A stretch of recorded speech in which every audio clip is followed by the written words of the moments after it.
James Helder, IFL TV, MTK Global Women have got promoter Eddie Hearn just had an absolutely belter of a show here at your call. Put it into your own words. Oh, I can't. I've got a terrible Stevie Bold and my throat's gone. But it was just a great Your Call night. I mean, so many talking points.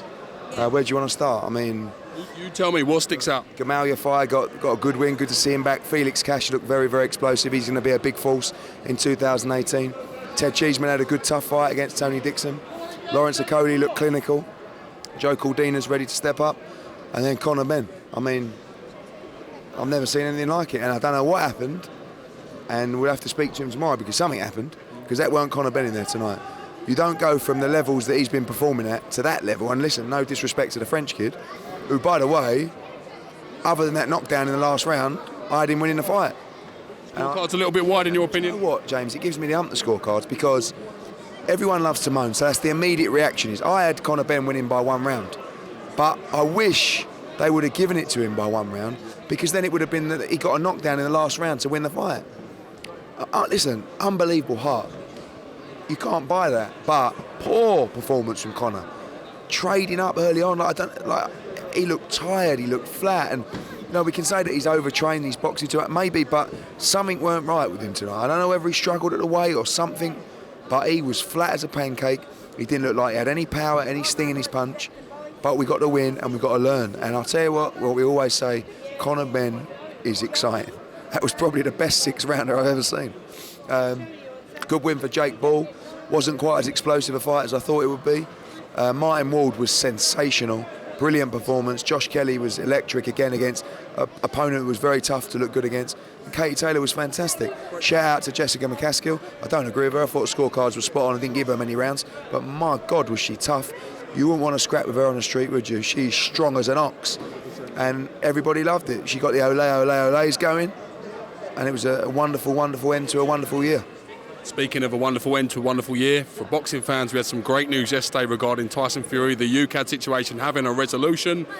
What's going on from your point of view? Anything you can tell us? Anything simmering with Tyson Fury for 2018? No, I mean, I saw his Instagram to me today, but I've got a very love-hate relationship with Tyson Fury. When I see him, he tends to love me. And then, listen, we've talked. I've talked to MTK. We want to, we would like to make him an offer to fight, and we would like to make that lead towards the Anthony Joshua fight. Obviously, if he's with us, it's a lot easier to make that fight. Politics won't get in the way, and in the meantime, we've got a few other heavyweights for him to fight as well. Dillian White, Tony Bellew, AJ. That's a nice little free fight deal. But listen, he's a character. He's a great fighter. We're pleased to see him back. I think now he's got to go before the board in January. I suppose I expect that to be a formality. And onwards and upwards. Great that he's back in the game. We know the rematch is sealed for Tony Bellew, David Haye, May the 5th. Such a great fight.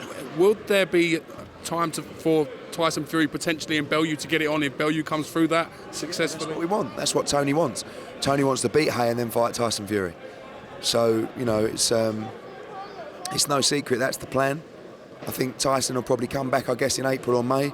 He's overcome one hurdle. Now he's got another hurdle with a board, and the other hurdle is his fitness and his weight. And it looks like he's working hard on that, and it looks like he's got his head screwed on. So it's a very exciting times for the sport. Is there any news on any? We can expect an announcement regarding the next fight of Anthony Joshua. Is there anything you can tell us at this point in time? Not a lot different to the last day or so. We're close. We're in closing distance, but it's not done yet. I hope and I expect his next fight to be Joseph Parker, but we're still going. We're my old mate David Higgins. How would you summarise this year? I know we're going to have no doubt a proper sit down and stuff, but how would you summarise this year for Matchroom Boxing? It's been a mad year. I'm very tired. You look back. I was talking to Ryan Burnett tonight. Gavin McDonald fought for the world title at the end of January in Hull, and Ryan Burnett had an 8-rounder on that card. In his next fight, he boxed Lee Haskins and won the world title. In his next fight, he unified it against Zakyanov. Crawler boxed Linares back in March. Tony Bellew beat David Haye back in March as well. In April, Ricky Burns tried to unify the division against Ndongo and lost. Like I said, Burnett won the world title in April as well. We went into an unbelievable night, April 29th, when Anthony Joshua had probably the best fight in British boxing history against Klitschko. A month later, Ankel Brook boxed Errol Spence in front of 26,000 at Bramall Lane, and Groves beat Chudinov for the world title. Then we went into the summer. Some great fights overseas. Easy Goodall. Luke Campbell challenged Jorge Linares for the title in a great fight. Crawler had a great fight with Ricky Burns. Like I said, Burnett unified. Joshua boxed in front of 80,000 against Carlos Takam. We went to Monaco. We had a great show out there. We had our first US show as well with Danny Jacobs. And we finished it with a great show here. HAYE BELLEW 2, December 17th would have been the icing on the cake.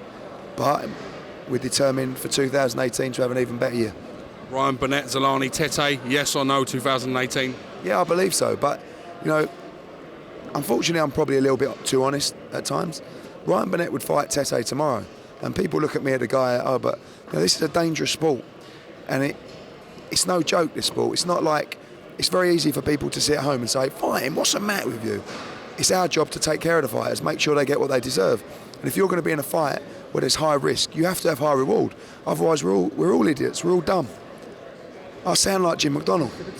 You have taken the Jim McDonnell impression to a next level. You're living as Jim McDonnell. I can't even do the real Jim McDonnell because my throat's completely gone.